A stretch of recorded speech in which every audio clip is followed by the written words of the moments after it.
Kidzland.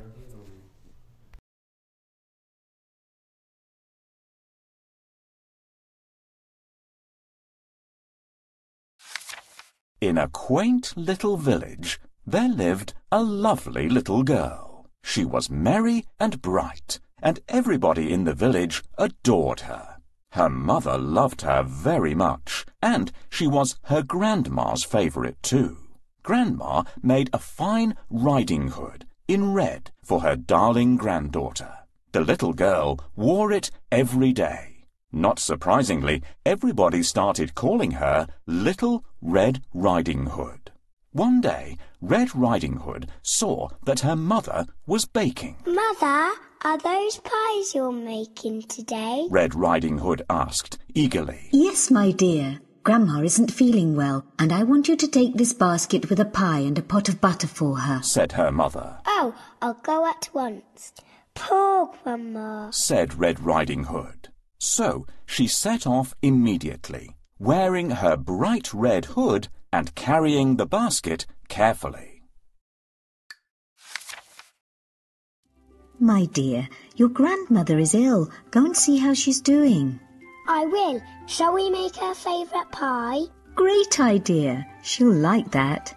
Will you help me make the pie for my grandmother? To make the pie dough, add together flour, eggs, butter, sugar and milk in a bowl.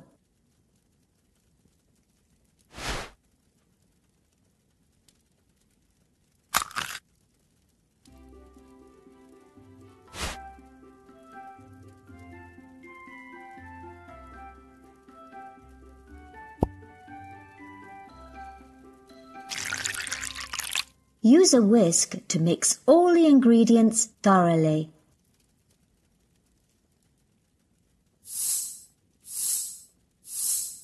Our dough is ready. Now use a rolling pin to roll the dough out.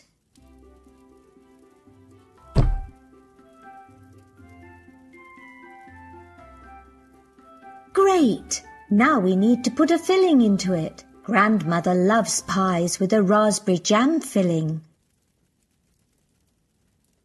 No, it's not that one. Now it's time to shape the pie. Let's make it round. Thanks for your help. Now all we need to do is put the pie in the oven. You must be careful in the forest, my darling. OK, Mum.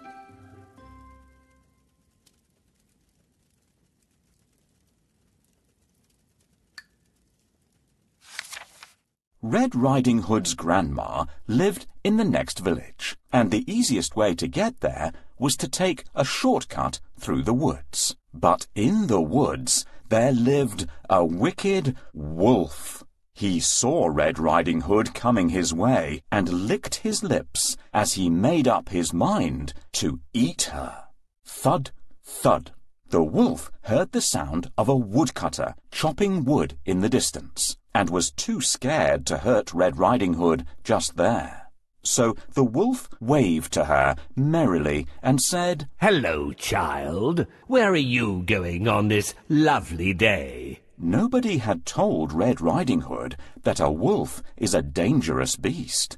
She stopped walking and told the wolf, I'm going to see my grandma in the village. I'm taking a pie and a pot of butter for her. How sweet! Where does your grandma live, little girl? asked the wolf. She lives beyond the forest, in the house near the mill, said Red Riding Hood. Oh, I see. Would your grandma like some flowers? Or how about some berries? You can pick both if you go by that path, the wolf said politely. Then he ran as quickly as he could to the house. Red Riding Hood spent some time picking flowers and berries, chasing after butterflies, and running after squirrels. I must go to Grandma's house now, thought Red Riding Hood. She picked up the basket and set off. What a wonderful day. The sun is shining and the birds are singing. I like to listen to them and guess which bird is singing. Do you want to try? Can you hear what bird makes this sound? That's right, the owl is hooting. Owls usually sleep by day and hunt by night. I hear another bird. Which one is that? Yes, the crow is cawing. These clever birds can be taught to speak and even count up to 5. That's another bird. Which bird makes this sound? No, it's a good job. It's a sparrow chirping nearby. These birds have very short legs and sometimes hop along the ground in search of food. It won't be hard to guess this bird. In the meantime, the wolf had reached the village and found Grandma's house. He knocked at the door. Blim, blam. Who is it? A frail voice asked. The wolf said in a sweet voice, Grandma, it's me, Little Red Riding Hood. Mother has sent a pie and some butter for you. Oh, my little darling. Pull the rope to open the door and come in. It's been such a long time. Grandma called back. The wolf rubbed his hands in delight. He hadn't eaten in 3 days, and he was very hungry. He pulled the rope and opened the door. In a second, he jumped onto the bed and gobbled up Grandma whole. So many leaves to pick up. I should pick them up, but I don't feel well. Will you help me?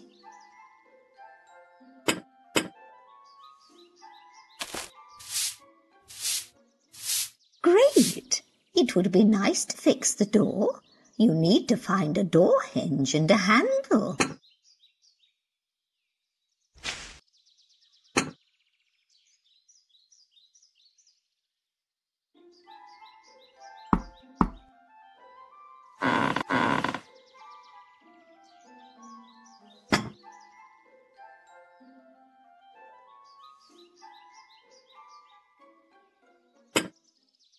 Thank you very much. I couldn't cope without your help. While Little Red Riding Hood is gathering flowers, I have come to the grandmother's house. Now I need to get inside. How should I introduce myself?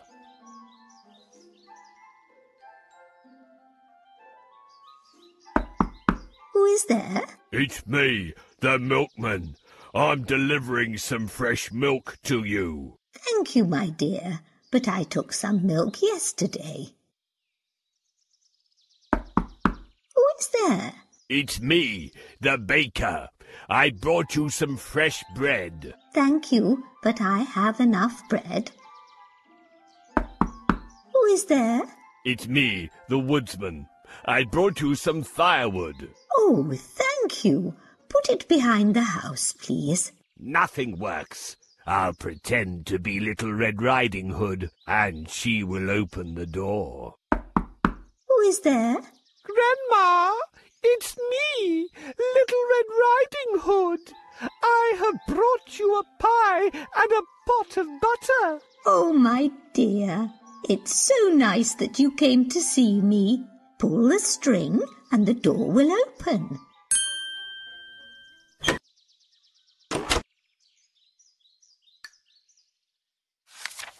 The wolf wanted to eat Red Riding Hood as well, so he got into Grandma's bed, draped the blanket over him, and waited. Blim, blam. Who is it? The wolf called out, gruffly. It's me, Red Riding Hood. I've brought a pie and a pot of butter for you. Why is your voice so hoarse, Grandma? The little girl called out. It's nothing. I just have a bad cold. Come in, darling.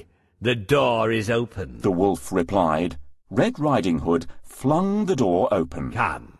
sit beside me. I'd love to listen to your merry chatter, said the wolf. Red Riding Hood sat beside the wolf. Grandma, what big arms you have. All the better to hug you with, my dear. But Grandma, your legs are big too. All the better to run with, my child. Your ears, Grandma, why are they so large? All the better to hear with, my child. Grandma, I don't remember your eyes being so big. All the better to see you with, my child. But Grandma, your teeth, they're so big and sharp. All the better to eat you up. Red Riding Hood screamed, but the wolf pounced on her and swallowed her up. It rubbed its tummy in satisfaction, but at that moment the door opened. A woodcutter looked inside. I heard a little girl scream, said the woodcutter. Then he saw the wolf's bulging tummy and caught the wicked creature by the tail. Boom! Bang! He cut the wolf's stomach open. Out jumped Red Riding Hood first. Then Grandma came out, looking dazed. They were so glad to be free and hugged each other hard. And they didn't forget to thank the brave woodcutter either. Good day, Grandma. Mum has sent you a pie and a pot of butter, and I have picked fresh berries for you. Hello, my dear. Thank you for the goodies. Oh, Grandma, what has happened? You look strange. Grandma, what big eyes you have. All the better to see you with, my dear. Grandma, what big arms you have. All the better to hug you with, my dear. Grandma, what big ears you have. All the better to hear you with, my dear. Grandma, what big teeth you have. All the better to eat you with, girl. Ha! Ah, help! It seems someone has called for help. Help me to get to that White House. Thank you. I'm here. Who is calling for help? Save us! I see what's happening here. Just you wait. I will catch you.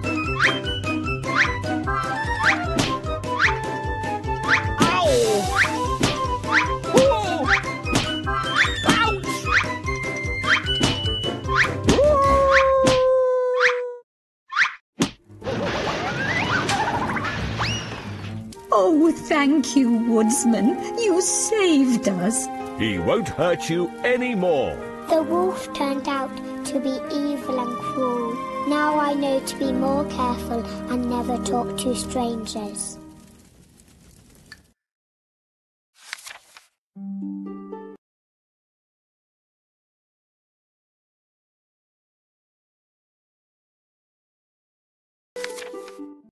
Long ago, in a fairy tale kingdom, there reigned a king and queen who, although they had everything that money could buy, were sad because they had no child to love. They lived in a palace surrounded by a beautiful garden that was cared for by 6 flower fairies. Once there had been 7 fairies in the garden, but the 7th, Deadly Nightshade, had been sent away because of her wicked and cruel ways. One summer evening, the flower fairies heard someone crying. It was the queen. She was sitting all alone in the garden. Oh, how I wish I had a baby girl to love and care for, she sobbed. The flower fairies were sad for the queen, and so, with a flick of their magic wands, they granted her wish. By the following summer, the king and queen were the happy parents of a lovely baby girl. They decided to call her Rosebud, because she was as beautiful as a little rose.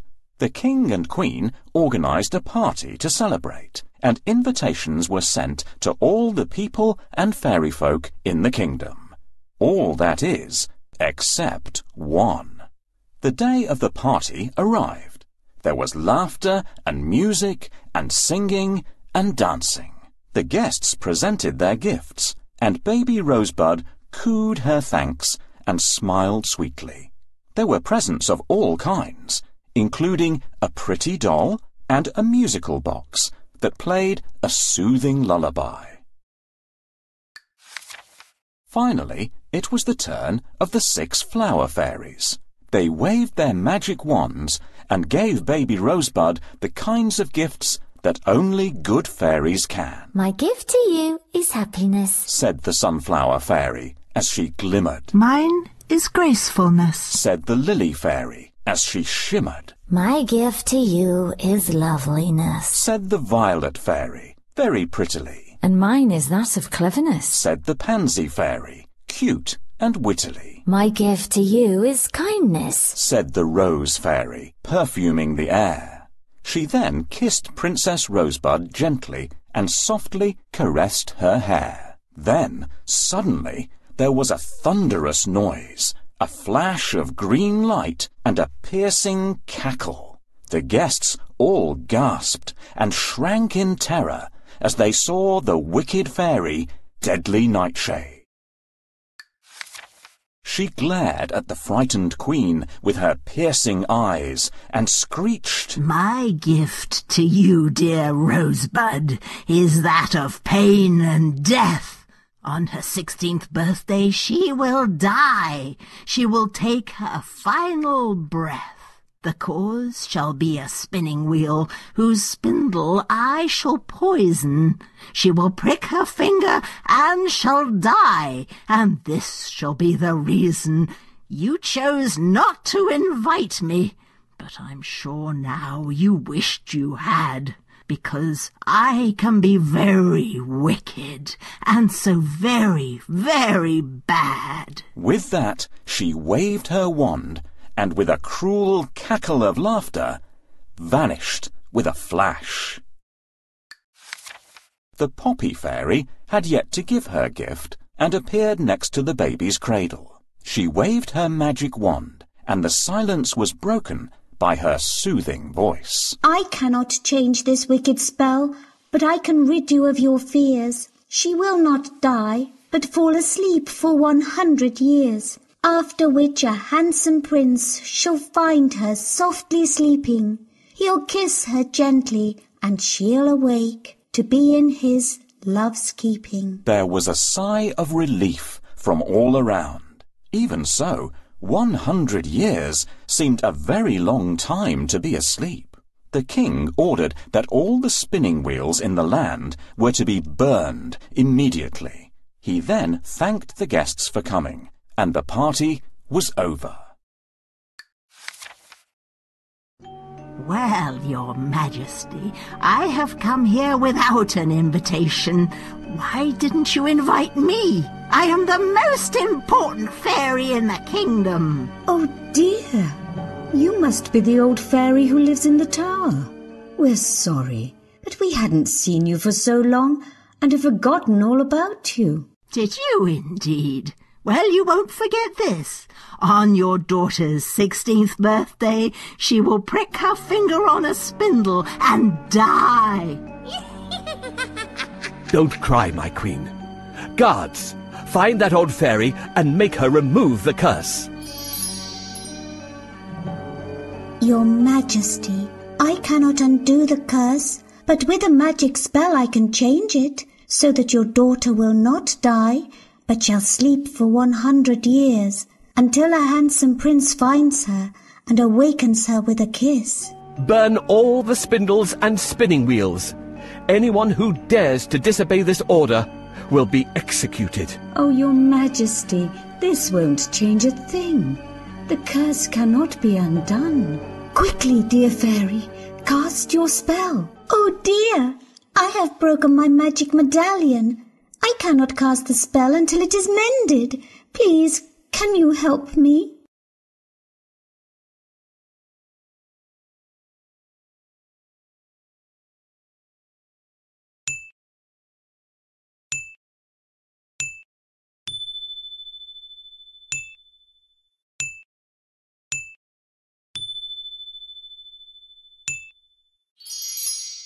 Thank you so much. I can save the princess now.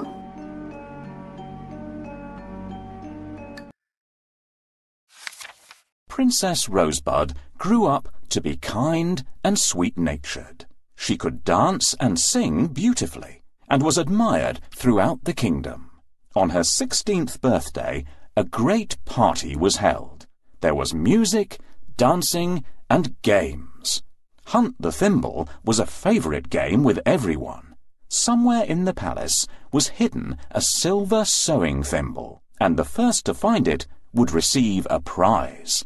Everyone went off excitedly in different directions. As the princess searched, she came upon a door that she had never seen before. A strange whirring noise was coming from behind it. Whatever could it be? Suddenly the door swung open, and to her surprise she saw, sitting by the window, an old woman, busy at a spinning wheel. Rosebud entered the room, and the old woman looked up at her and smiled. Hello, dear girl. I'm glad you found me, she said sweetly. I'm looking for a thimble.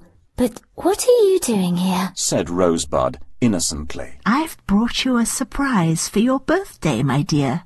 It's a spinning wheel. The old woman seemed harmless and kind, but she was really Deadly Nightshade in disguise. Rosebud had never seen a spinning wheel in her life, and she was fascinated. Oh, thank you. It's wonderful. Please show me how to use it. Of course, my dear, said the old woman, handing her the spindle. Now, be careful, because the end is as sharp as a needle. However, before she had finished her sentence, the princess had pricked her finger on the poisoned spindle and had fallen to the floor. Oh, dear me. What a shame, and just when we were getting along so well.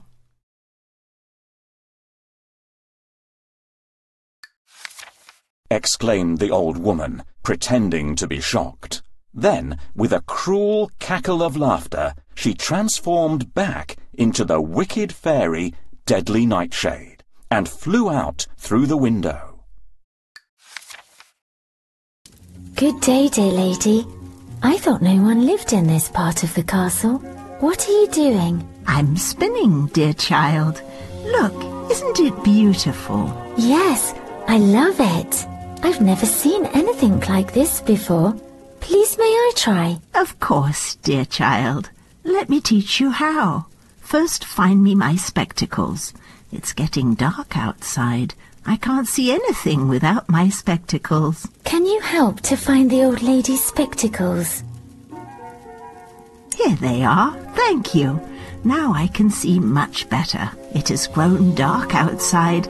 Please put some more wood on the fire to give us more light. Please, help me to put the wood on the fire.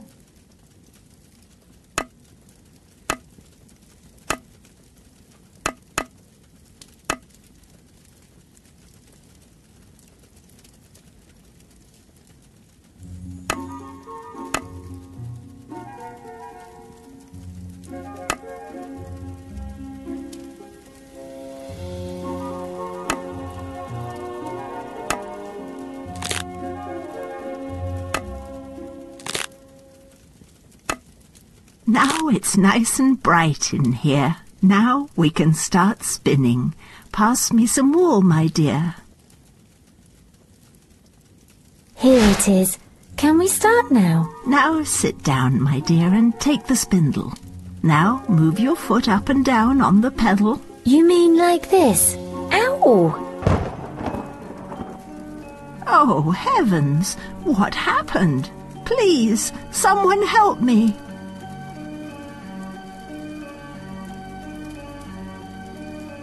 How can I help her?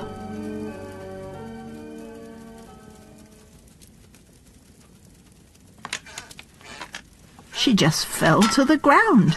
I hope she's not dead.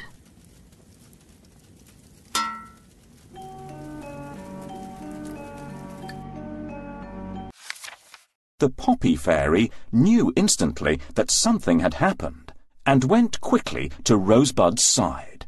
The Queen and the King looked at her in despair. She's only sleeping. The Poppy Fairy reminded them. Yes, but for 100 years? When she awakes, everyone she has known will no longer be here, said the Queen sadly. Then everyone must sleep for 100 years, exclaimed the Poppy Fairy, and she began to scatter her magical sleeping dust over the entire kingdom. Everyone fell asleep instantly. The roses in the garden began to grow into a wild, thorny hedge to protect and hide the princess from the rest of the world. Now we must wait for 100 years, said the Poppy Fairy. I am so sick at heart. I can't stand the thought of losing my beloved daughter. I feel like crying all the time. This just seems like a very bad dream.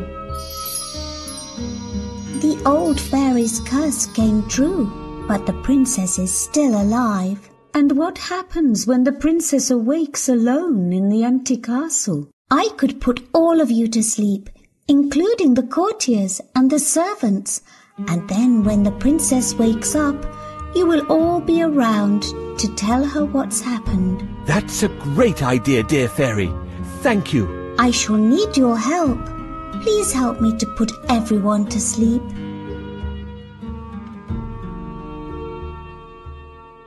The time will go quickly. After 100 years, the guard will be there to when the princess wakes up, the musician will delight her with lovely music.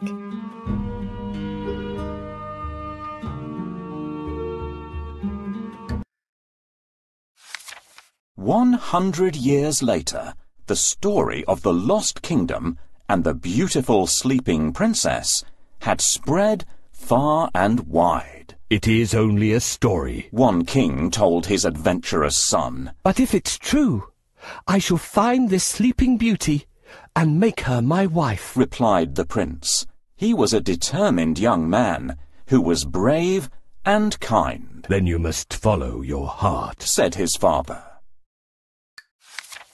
So the prince set out on his quest to find the lost kingdom and the legendary sleeping princess. The flower fairies used their magic to guide him on his journey and led him to the thorny rose hedge that protected the princess. As he lifted his sword high to cut his way through, the hedge shrank away and disappeared. He followed the path, and soon he stood facing the palace door. Walking through the palace, he noticed that everyone was sleeping. He crept by the king and queen, asleep on their thrones, and all the guests fast asleep in their fine party clothes. Perhaps somewhere nearby he would find his sleeping beauty. I've heard that within the old castle there lies a lovely princess who has been sleeping for 100 years. If this is true, I shall find the castle, awaken the princess, and marry her.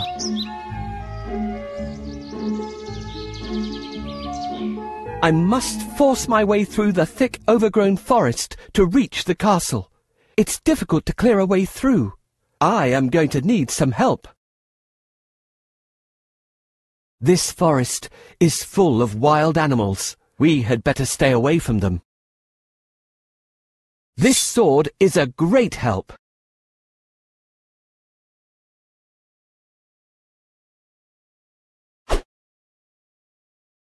My sword is broken. I need to listen. There are wild animals nearby.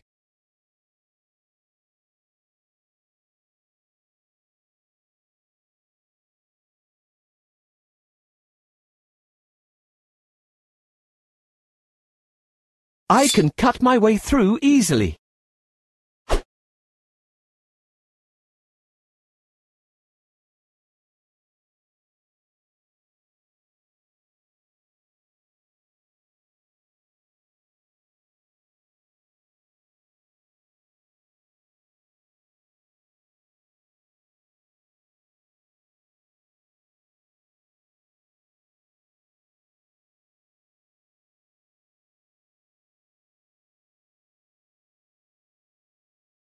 I need a new sword. I can see the way to the castle now.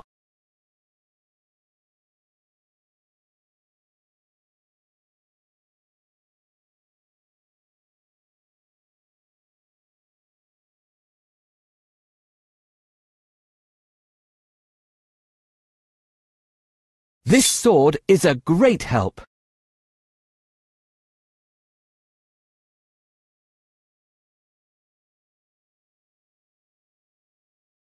I'd better stay away from these wild animals.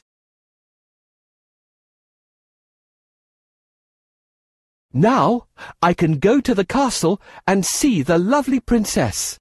At last, here is the castle. Soon I'll meet the most mysterious princess in the world. As the prince tiptoed up the... I've heard that with... As the prince tiptoed up the staircase, the heavenly perfume of roses greeted him and led him to the room where the princess had fallen asleep. He saw her lying peacefully and was so entranced by her beauty that he kissed her gently, and, as the poppy fairy foretold, the spell was broken. When Princess Rosebud opened her eyes, she saw the handsome prince by her side. She felt her heart beat and knew instantly that she was in love. At this very moment, everyone in the palace awoke. Unaware that they had slept for 100 years, they continued with the birthday celebrations, as if nothing had happened. Only the flower fairies and the prince knew differently. She is the most beautiful princess in the world. I will be very happy if she marries me. Dear princess, wake up. No, she doesn't hear me. How do I wake her up? Once, I heard that the Sleeping Beauty could be woken by a kiss from a handsome prince. What a wonderful dream I've had. I dreamt a handsome prince kissed me. It wasn't a dream. A wicked fairy cast a spell on you. I kissed you to break the spell. You're free now. I'm so grateful to you, Prince. Let's go to the castle. I'm so excited about seeing all my loved ones.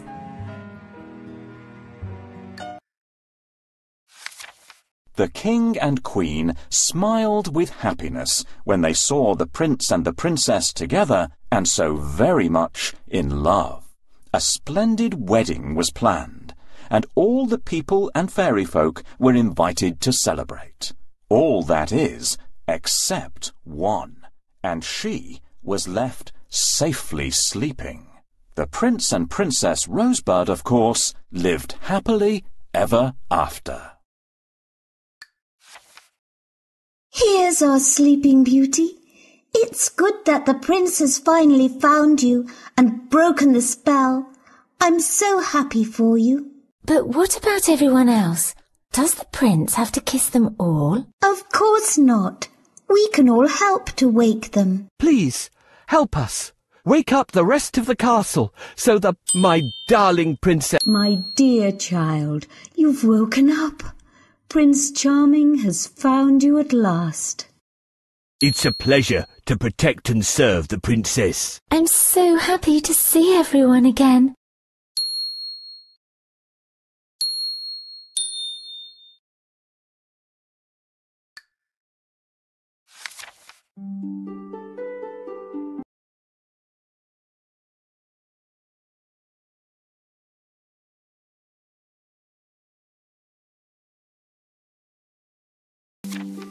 Many years ago, a little girl was born to a loving mother and father. They lived happily until one day the mother became ill and, sadly, died. The father was grief-stricken and found life difficult without a wife. So he decided to marry again. His new wife had also been married before and had 2 daughters, Camilla and Daniela. He hoped that they would all live happily together as a family. But this did not happen. It soon became clear that neither his new wife nor her daughters liked his daughter very much, and they began to be very unkind to her. They made her do all the housework. At night she was forced to sleep in the kitchen, where she would curl up near the cinders of the fire to keep warm. So they called her Cinderella. One day, Cinderella was busy washing and ironing in the kitchen when her two stepsisters burst through the door. "Where are my clean clothes? Iron this dress now," demanded Camilla. "First, you can tidy my room and clean my shoes," cried Daniela. "No, me first," screamed Camilla. "No, me," shouted Daniela. Then they both began to fight. Daniela pulled Camilla's hair. Camilla pinched Daniela. Daniela kicked Camilla, and Camilla yelled so loudly that Cinderella had to run quickly to steady the china on the dresser. "What is going on?" Cinderella's stepmother appeared at the door. "What is all this screaming about?" Her daughters stopped immediately and pointed to Cinderella. "She won't iron my dress," said one. "She won't clean my shoes," said the other. "She is mean and spiteful to us," they both added. Cinderella's stepmother glared with a face as cold as iron. "Cinderella, this is disgraceful. I shall tell your father what a lazy, nasty girl you are." She then put her arms around her two daughters, saying, "Don't you worry, my darlings. I have a very special treat for you both." Daniela and Camilla smiled very satisfied smiles. Then they turned to Cinderella and pulled very rude, ugly faces before leaving with their mother. My stepmother always gives me a lot of work to do. I have to polish the kettle until it shines, make the dinner and wash the pots, wash the clothes and mend the socks. I wish I had some help. Can you help me? This is the broom for sweeping the floor. Let's sweep this dust away.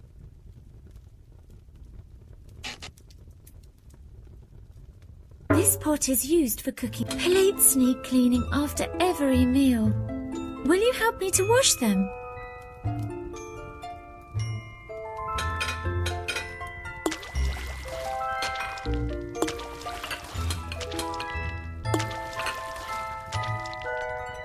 Thank you.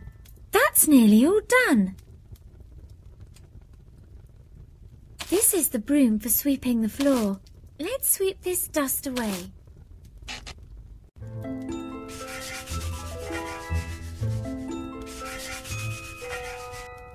There's just one more job to do. Let's do it. This is the broom for sweeping the floor. Let's sweep this dust away. Well done! You've been a great help. All my jobs are done and everything is nice and clean. Cinderella was on the verge of tears when she noticed that her stepmother had left something on the kitchen table. It was an invitation. She picked it up, wiped away a tear, and read, His Royal Highness, the Prince, cordially invites you to attend the Royal Midsummer Night's Ball. At the Palace, evening dress essential. RSVP. Oh, how wonderful it would be, she thought, to go to a ball dressed in a beautiful evening gown and maybe even meet the prince. She began to imagine the scene, the magnificent palace with its majestic towers, the glittering ballroom, the guests looking glamorous, and the music. Oh, what beautiful music there would be. the dancers would be swirling and gliding across the dance floor. And of course, the prince would be there, looking handsome and charming. He would see her and make his way across the ballroom and... Suddenly, her stepmother returned. Give that to me! How dare you read my mail? As she snatched the invitation, she said, Don't think that you'll be going to the ball, because you won't. You have far too many chores to do. Get on with your work, you idle girl. When her stepmother had gone, big tears started to trickle down Cinderella's face. She had thought to tell her father how badly she was treated, but felt he might not understand and be disappointed with her. It was her stepmother's word against hers. Sometimes it was more than she could bear. Cinderella, you had better make us look stunningly beautiful. Find me a fabulous ball gown so the prince can't take his eyes off me. I have made them a wardrobe of different dresses. Will you help me to choose the best ball gowns for them? I'm first. Let me try this one.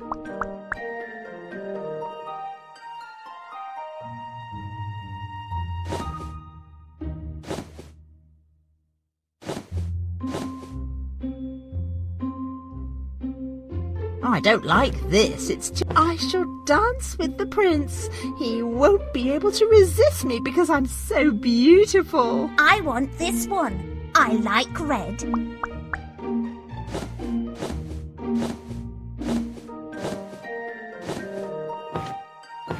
I shall sweep the prince off his feet as I glide along in my beautiful silk chiffon.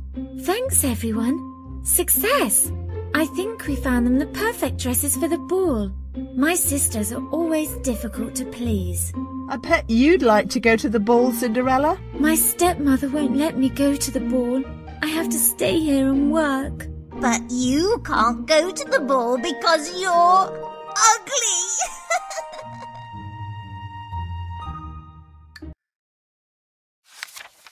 During the following weeks, Cinderella was kept busy making new ball gowns for her stepsisters and stepmother. She cut and stitched and sewed until finally the dresses were finished.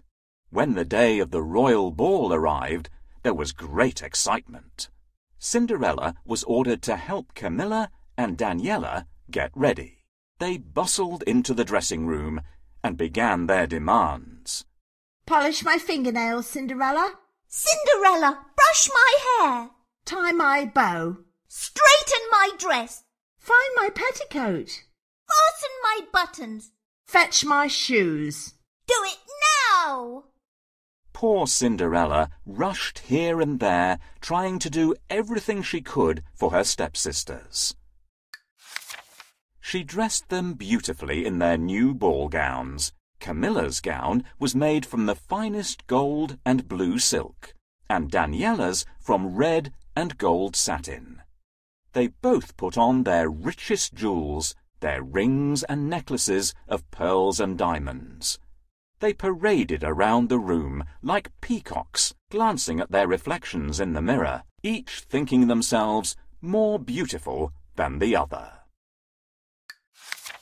My dress is more beautiful than yours, said Daniela proudly. No, it's not. My dress is the most beautiful. Red is an ugly colour. It shows up your spots, Camilla replied. No, it doesn't. Red is a royal colour, and I shall dance with the prince. He won't be able to resist me because I am so beautiful. You're as ugly as a toad. It will be me who sweeps the prince off his feet as I glide along in my beautiful blue silk chiffon, taunted Camilla. Daniela's face turned crimson until it almost matched her dress. We shall see, shall we? She said. Then she launched herself angrily at her sister, but Cinderella quickly came between them. Please stop. You are both very beautiful, and I'm sure you shall both get to dance with the prince. Yes, I suppose we shall, said Daniela smugly. But you won't. Ha ha ha, added Camilla cruelly. Then, with a swish of silken petticoats, they left, without a word of thanks. The carriage arrived to take them to the palace. Cinderella's father escorted his wife and his stepdaughters to the door, and then said, Where is my daughter? Isn't she coming to the ball with us? Goodness, no, replied his wife. She has been very badly behaved, and as punishment she must stay at home. Her husband shook his head. What a pity. She used to be such a good, sweet child. Cinderella watched as the carriage drove away, and she felt a deep sadness in her heart. She sank down by the fireside, and this time she could not stop the big, sorrowful tears. She wept pitifully. Oh, why can't I go to the ball? I wanted to go so much. Why must I be treated so unfairly? I wish my mother was here to care for me. Oh, how I wish I could go to the ball. All of a sudden there was a flash of blue light, and there beside her stood a beautiful lady, whose dress of shining midnight blue sparkled like starlight. She held a twinkling fairy wand, and looked at Cinderella with the sweetest smile. And you shall go to the ball, dearest girl. Don't be afraid, Cinderella. Your mother has sent me to grant your wish. I am your fairy godmother, and am here to care for you. Cinderella was so amazed that she found it hard to speak at first. Oh, thank you. This is very kind of you. But how can I go in these old clothes? And however shall I get there? Follow my instructions precisely, and all shall be well. Fetch me quickly the 4 mice, 2 lizards, and the friendly grey rat that you keep as pets, and the largest pumpkin you can find. Cinderella did as she was asked, and when the creatures and the pumpkin were all assembled, the fairy godmother waved her magic wand, saying, No more pumpkin, rat, lizards, and mice to be seen, but a golden coach and horses, fit for a queen. Then, with a puff of magic smoke, Cinderella found herself outside. Standing before her was the most glorious golden coach. It was pulled by 3 white horses that held their plumed heads high against the evening sky. There were also 2 smart and very well turned-out footmen to attend her, and a white-whiskered coachman to drive the coach. It was indeed fit for a queen. Good heavens! Exclaimed Cinderella, and then she noticed her ragged apron. Don't you worry about that, said her fairy godmother softly. Now close your eyes and stand very still. She waved her magic wand a second time, saying, No more an old and ragged dress, but a beautiful gown fit for a princess. There was a silver flash of light, and when Cinderella opened her eyes, she was amazed. Her rags had been transformed into the most fantastic ball gown that shimmered with a magical blue light. Her gloriously shining hair was crowned with a blue crystal tiara, and she noticed on her feet the prettiest, daintiest crystal dancing shoes. She smiled and glowed from head to toe with the most extraordinary beauty. Now you are ready for the ball, said the fairy godmother. You look beautiful. Oh, this is my dream come true. How can I ever thank you enough? Cinderella replied gratefully. Now before you go, please listen carefully, Cinderella. My magic will only last until midnight, so you must be home before the clock strikes 12.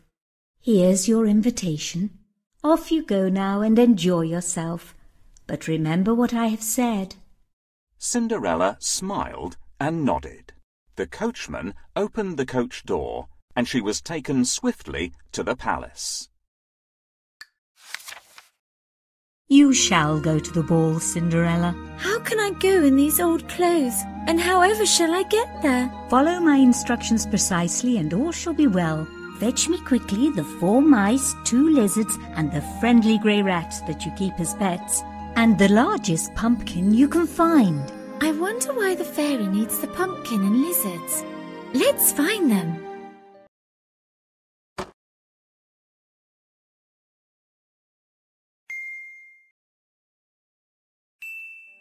We found everything you asked for, Fairy Godmother. With my spell, I can change the pumpkin into a coach and the lizards into 2 splendid footmen. Fairy, you are amazing, but I'll need someone for a coachman.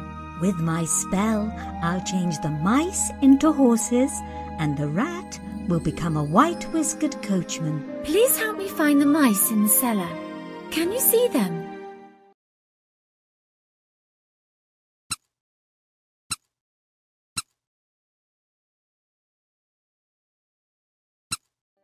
Well done! We found everything. No more pumpkin, rat, lizards and mice to be seen, but a golden coach and horses fit for a queen. No more an old and ragged dress, but a beautiful gown fit for a princess. This is wonderful. I feel like a princess. You shall have the most magnificent magical ball gown. I've never seen such a fantastic ball gown. We're almost finished. Look in the coach and see what you can find. Put on your shoes and off you go to the palace to enjoy yourself.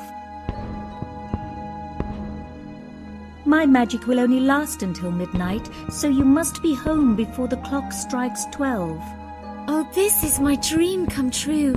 However can I thank you enough?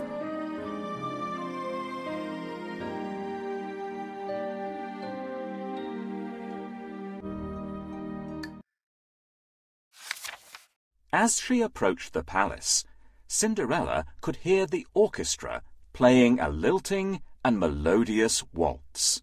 Her heart was beating fast, and she felt as though she was floating, being drawn towards the music and the ballroom.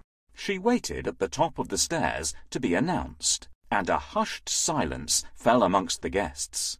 The conductor dropped his baton, and the orchestra stopped. Your Royal Highness, lords, ladies and gentlemen, I am pleased to present the Princess Mirabella. Was that really her name? It was the name clearly written on the invitation given to her, so perhaps, for this night, she really was a princess. Her beauty was so enchanting that everyone gazed in wonder. The prince fell immediately and instantly in love, and by the time she reached the last step, his hand was holding hers. Please, may I have the pleasure of this dance? Why, of course, Your Highness, she replied, smiling, and her heart was fluttering like 1,000 butterflies. The music played, and they danced and danced. They twirled and glided across the ballroom. It was obvious to everyone that the prince had found the girl of his dreams, and she had found her one true love. Of course, this didn't please Camilla and Daniela. They began to argue and blame Cinderella for not making them look beautiful enough to attract the prince's attention. It's just not fair, they screamed, and they sat with grumpy, ugly faces for the whole evening. Meanwhile, the king and queen smiled and looked at each other. They make the perfect couple, don't you agree, my dear? The king nodded, and squeezed the Queen's hand. I do, my dear.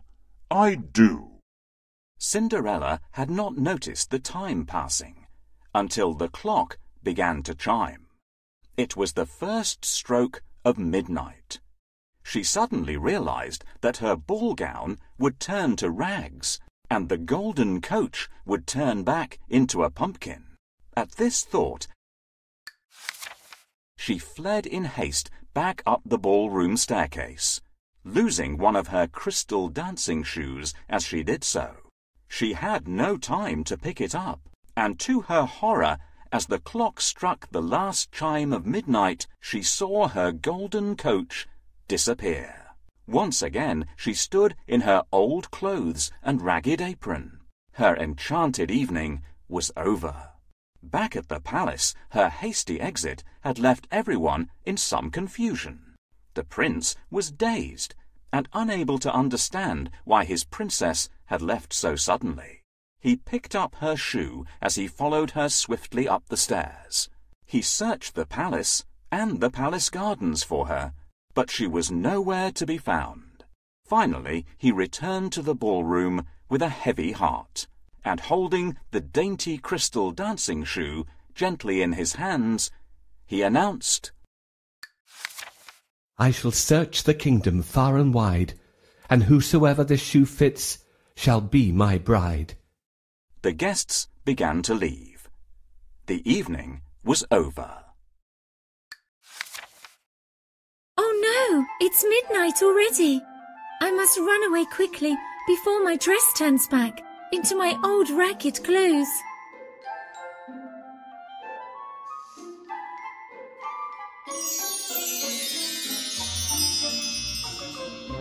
I'm late. Oh dear, the coach has turned back into a pumpkin. How could I forget my fairy godmother's words? I need to leave now. The prince mustn't see me. My scruffy appearance and this ragged dress will scare him away. I need to escape down the empty road so that no one sees me.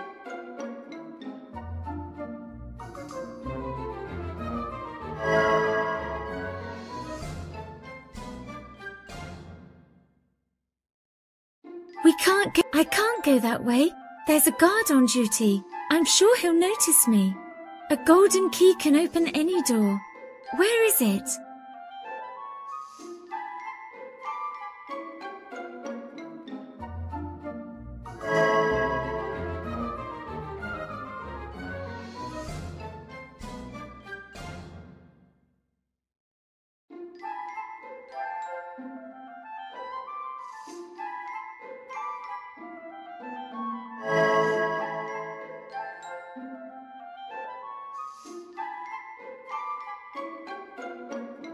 Thanks, everyone.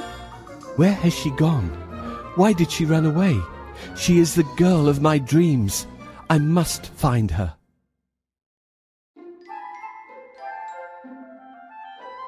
Oh, look. This is her crystal shoe. It must have slipped off her foot as she ran away. I shall search the kingdom far and wide, and whosoever this shoe fits shall be my bride.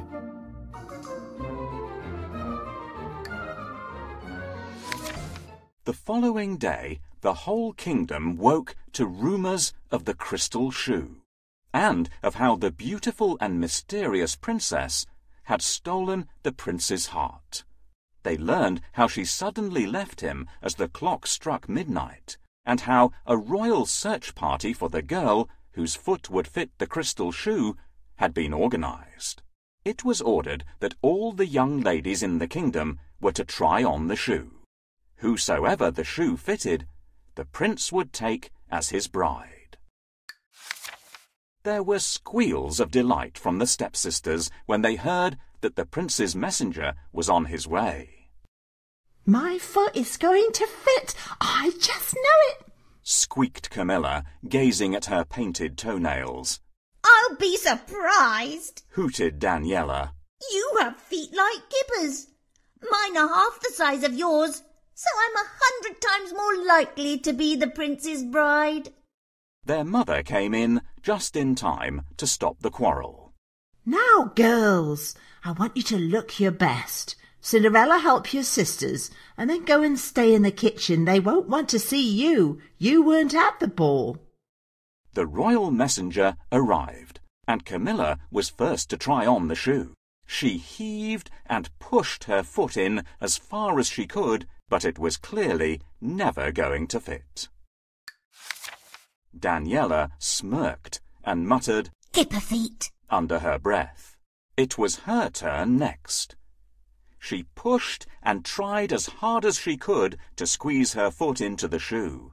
Suddenly she screamed that she had cramp in her toe. She yelled and squealed and pulled such ugly faces that the page boy and the royal messenger found it hard not to laugh. Oh dear! The shoe does not fit either girl or any other girl in the kingdom. We have visited them all, sir, the page boy informed the royal messenger. The messenger then turned to Cinderella's father, who had been watching patiently, and asked hopefully, "Have you no other daughters?" Ah, yes, I have a daughter. I believe she'll be in the kitchen, he replied.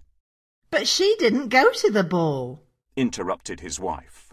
But our orders are that she must still try on the shoe, said the messenger. The stepmother went and called for Cinderella. Cinderella appeared in her old clothes and apron and sat down to try on the shoe. Of course, her dainty little foot slipped into it with ease. Everyone in the room gasped. "Goodness, it fits!" Cinderella then produced the other shoe from her apron pocket and put it on. There was a flash of blue light, and once more she appeared in her ball gown, as beautiful as ever before. The royal messenger immediately took Cinderella to the palace, where the prince was waiting for news of his lost princess. "Success, your royal highness. We have found the girl whose foot fits the crystal slipper," reported the messenger. The prince smiled and gazed at Cinderella's pretty face. He knew instantly that this was the girl that he had fallen in love with at the ball. The prince took her hand. My dearest Mirabella, will you do me the greatest honour and be my bride? Cinderella nodded and smiled. She could hardly believe what was happening to her. Her stepmother fainted. When she came to, she was angry at Cinderella's father for telling the royal messenger about his daughter. They would certainly have chosen one of my daughters to marry the prince if that dreadful Cinderella hadn't appeared. So, in a huff, she packed their bags, took all the money, left with her 2 daughters, and they were never seen nor heard of again. "Please, ladies, try on the shoe." Me first? Your feet won't fit. They're much too big. Me first? My foot is going to fit. I just know it. Can you stop the quarrel? Tap on the sister that you think should try on the shoe first. Ah! Ouch! My foot is stuck. Help! The shoe doesn't fit you, lady. Oh no! It's too small. It won't even fit my big toe. Please, may I try? How can it be your shoe? You weren't at the ball. I have been ordered to search the kingdom far and wide, and whosoever this shoe fits shall be the prince's pride. She can't be the princess at the ball. I don't believe it. My lady, the shoe fits perfectly. I will take you to the palace where the prince is waiting for you. This dress is beautiful. This is wonderful. I feel like a princess.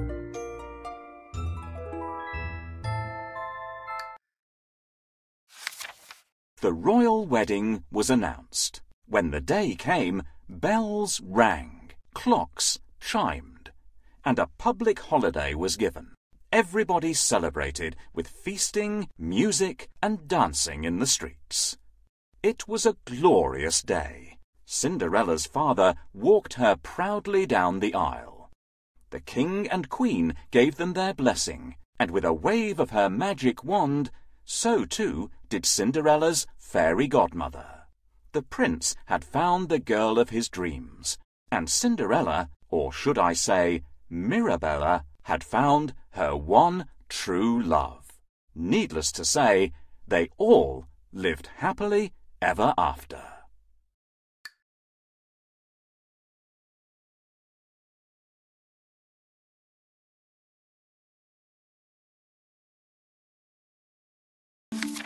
Snow was falling.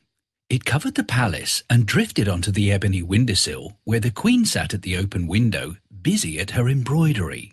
She glanced at the snowflakes and, distracted by their beauty, accidentally pricked her finger. A spot of red blood dropped onto the soft white snow. Oh, how I wish I had a daughter, with hair as black as this ebony windowsill, with lips as red as blood, and with skin as soft and white as the newly fallen snow, she said quietly to herself. By the following summer, her wish had come true. The Queen held in her arms a beautiful baby princess with hair as black as ebony, lips as red as blood, and skin as soft and white as the newly fallen snow. She named her Snow White, and she grew to be the kindest, prettiest girl in the kingdom.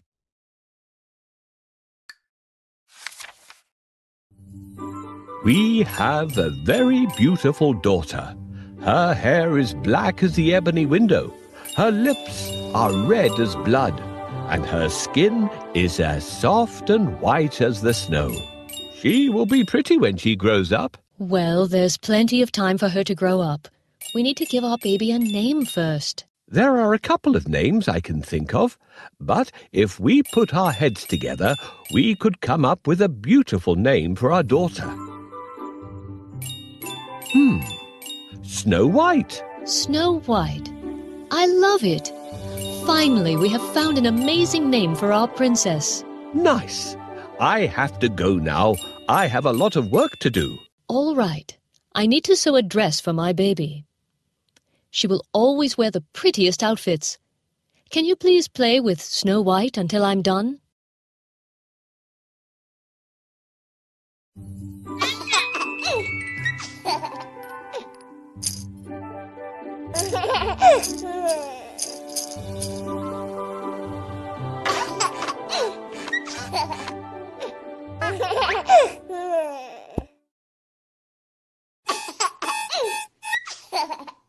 Thank you. You are really a good babysitter. I just finished her dress. Let's try it on. Let's try on the blue outfit.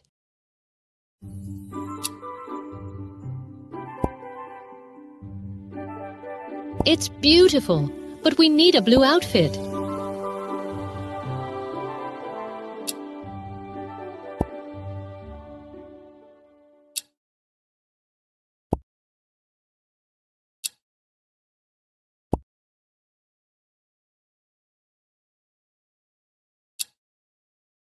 Very well. It's exactly what we need. Okay, it's time to sleep. Can you help me put the baby in the cradle?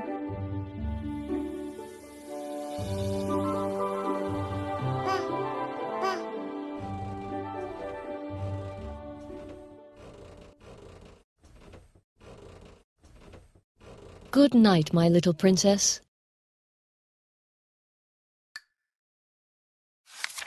Sadly, the Queen became ill and died. The King was heartbroken, but after a while he fell under the spell of a very beautiful enchantress and married her. He did not know how jealous, vain and wicked she was. Every day she would gaze into her magic mirror and ask, "Mirror, mirror on the wall, who is the most beautiful woman of all?" The mirror would reply, "Of all the women that were ever seen, you are the most beautiful, dear Queen." This made the vain Queen happy.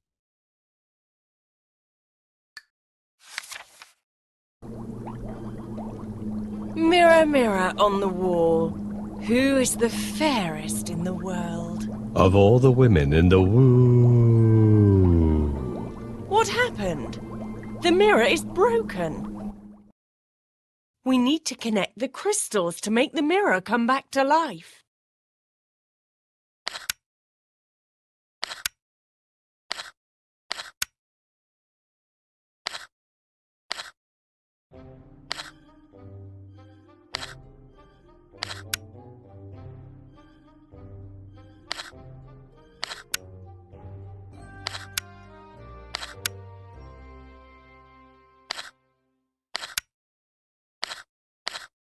Now, the mirror is as good as new.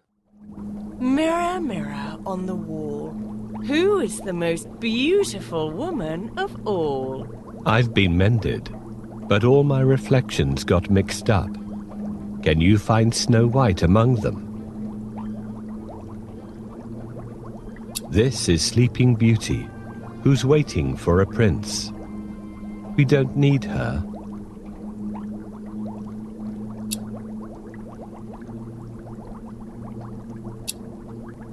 This is Snow White, of all the women that were ever seen. Snow White is the fairest, dear Queen. It is impossible. Huntsman, Your Majesty. take Snow White into the forest, tie her up to a tree and leave her there. But Your Majesty. No buts. If you disobey me, you will lose your head. All right, as you say, Your Majesty. The Queen hated Snow White because she was pretty. Then one morning, the magic mirror replied, Of all the women that were ever seen, Snow White is the most beautiful, dear Queen. This made the Queen very jealous. She called for her huntsman. Take Snow White into the forest and leave her there, tied to a tree. The huntsman was afraid of the Queen, and so he set out to do as she had ordered. Where are you taking me? Asked little Snow White. To the forest, to see the animals, replied the huntsman. When they were deep in the forest, the huntsman turned to Snow White, saying, The wicked Queen wants me to tie you to a tree and leave you here to die. But don't be afraid, I won't harm you. Snow White looked at him with tears in her eyes. Run away, dear Snow White, and never return, he told her. He then left Snow White alone in the forest and rode back to the palace. Snow White ran far into the forest until night fell. Frightened and tired, she lay down on a bank of sleeping primroses. A family of wild rabbits came and snuggled up to her to keep her warm, and she fell fast asleep.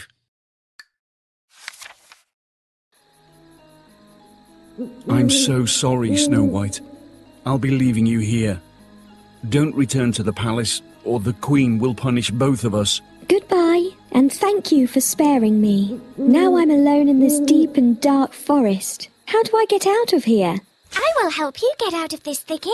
Follow me. Who is it? I can't see anyone. Can you see anybody? Where should I go next? I know the way. Follow me. So, where should I go now? I'll take you to the kind dwarfs. Their house isn't far away. Let's go. Look, this is a cottage. I hope someone could help me there. I want to thank the animals for their help. Can you help me find the animals?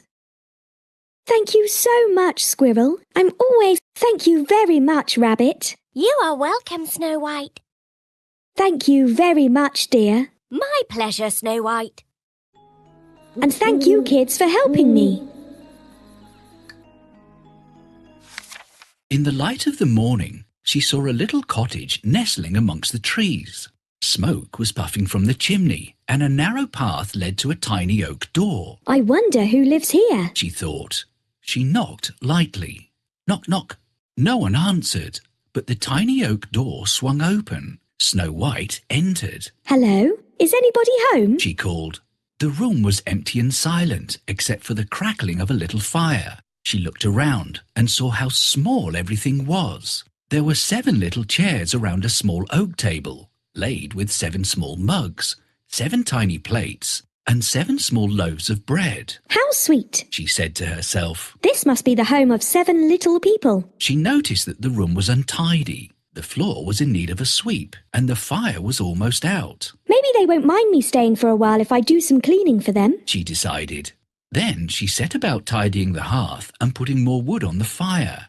She dusted and swept and scrubbed until the room looked sparkling clean. Tired and hungry, she sat down in one of the little chairs. I wonder if they'd mind if I had a little of their bread and water, she thought. Not wanting to take any one person's portion, she had a sip from each of the 7 mugs of water and a tiny bite from each of the 7 loaves of bread. She then went into the bedroom, where there were 7 little beds. Again she set to work, tidying and cleaning. After the last bed was straightened and the room was sweet and fresh, she lay down, exhausted, and closed her eyes. It was nearly night time. She didn't mean to fall asleep, but she did. If at that time she had looked through the window, she would have seen the owners returning home. This tiny cottage belonged to the 7 dwarfs, who worked in the nearby mines digging for gold. As it happened, Snow White was sound asleep when they returned. The dwarfs came in and noticed how bright and clean everything was. How strange, said one. How clean, said another. How odd. How lovely. How fresh, said the others. Someone's been here, said the last. Look, someone has eaten our bread. Oh, yeah, they all said together. Who could it be? I think I know, said the smallest of the dwarves. Look in there. He pointed to the bedroom. The dwarves crept in and were amazed to find Snow White asleep on one of their beds. How beautiful, said one. How lovely. How sweet. How pretty. How charming. How delightful, said the others. She shouldn't be here, said the last. At that moment, Snow White awoke and explained all that had happened to her. The dwarfs listened and were horrified as she told the story of how the wicked queen wanted her dead. How terrible, said one. How wicked. How cruel. How heartless. How frightening. How evil, said the others. We must protect Snow White, said the last, and he blew his nose on a big red spotty handkerchief. Snow White, you are welcome to stay with us for as long as you wish, he said, and sniffed as he put his handkerchief back into his pocket. Thank you. Oh, thank you, replied Snow White happily, and they all joined hands and laughed and danced until they were quite out of breath. So from then onwards, Snow White lived happily with the dwarfs. She helped them cook and clean and was loved and cherished by every one of them. The 7 dwarfs are kind and hard-working, but they don't have time for housekeeping. We need to clean the cobwebs, sweep the floor, and fix the cabinet door. Can you help me? I guess we can clean the cobwebs first. Good job! Now we have to sweep the floor.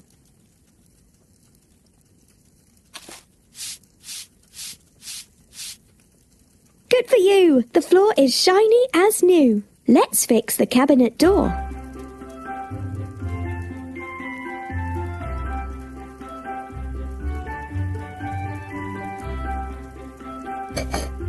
Good job!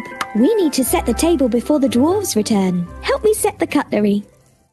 I remember the days in the castle when the maids set the table. Let's see if I can remember how this is done.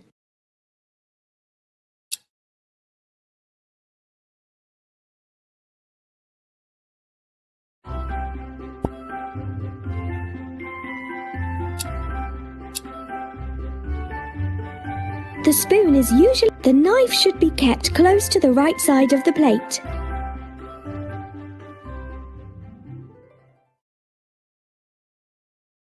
The knife should be kept close to the right side of the plate. The spoon is usually placed on the right side of the plates beside the knife.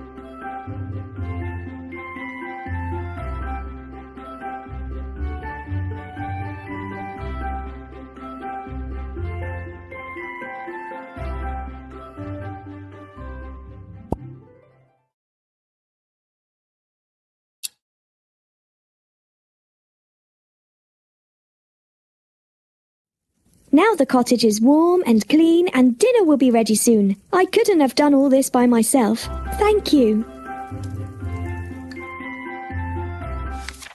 Back at the palace, the vain queen gazed into her magic mirror and asked, Mirror, mirror, on the wall, who is the fairest of them all? The mirror replied, Of all the women that were ever seen, Snow White is the most beautiful, dear queen. The queen was horrified. Snow White? Snow White? That's not possible. Snow White should be dead. She screamed. Snow White is alive and so beautiful that your beauty in comparison looks quite dull, added the mirror. At this, the jealous queen turned green with envy and red with rage. Tell me, mirror, and tell me right. Where can I find this beautiful Snow White? She demanded. She was invited by dwarves to be their guest, and now lives in their cottage in the deep forest, the mirror replied. The queen had a wicked plan. She covered the rosy side of an apple with a fatal poison and disguised herself as an old peddler woman. Then she set out to find Snow White. She walked up the forest path that led to the dwarf's cottage and knocked on the tiny oak door. Knock, knock. The dwarfs had warned Snow White never to open the door to strangers when they were away, so she popped her head through the open window. Apples for sale. Juicy, sweet apples for sale, said the peddler woman. No, thank you, dear lady, answered Snow White politely. Oh, please, just buy one from a poor old woman. These are very sweet and tasty. Look. The old woman took a bite from the green side of the apple. They are perfectly safe to eat, she said, handing Snow White the rosy side of the apple. Won't you try before you buy, dear girl?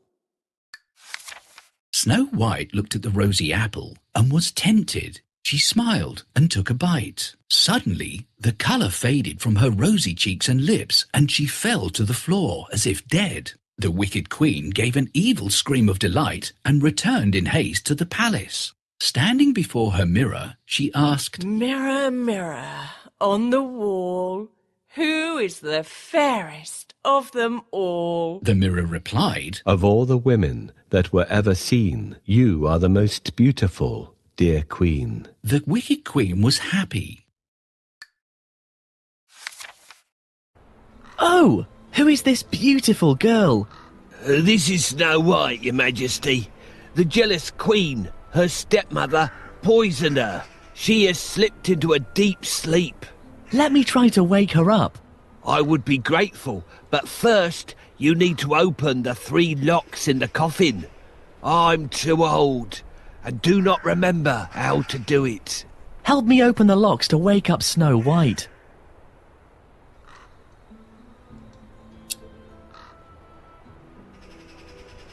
Try to find the same colours. We did it! Thanks for your help. She is so beautiful. We must wake her up. But how do we do this? That's right! Love is stronger than witchcraft. How long have I slept? Thank you, Prince, for waking me up. I have never seen such a beauty like you, Snow White. Let's go to my father's palace and get married. We can rule the kingdom together. What about these sweet dwarves? Can we invite them to our wedding too? Pardon us, we won't be able to come. We have a lot of work here. But we prepared a gift for you, Snow White. Oh, where are the gems? I think we have lost them along the way. Let's find them. Well done. Another gem found. Great. There's... and another one. Yay, that's another one.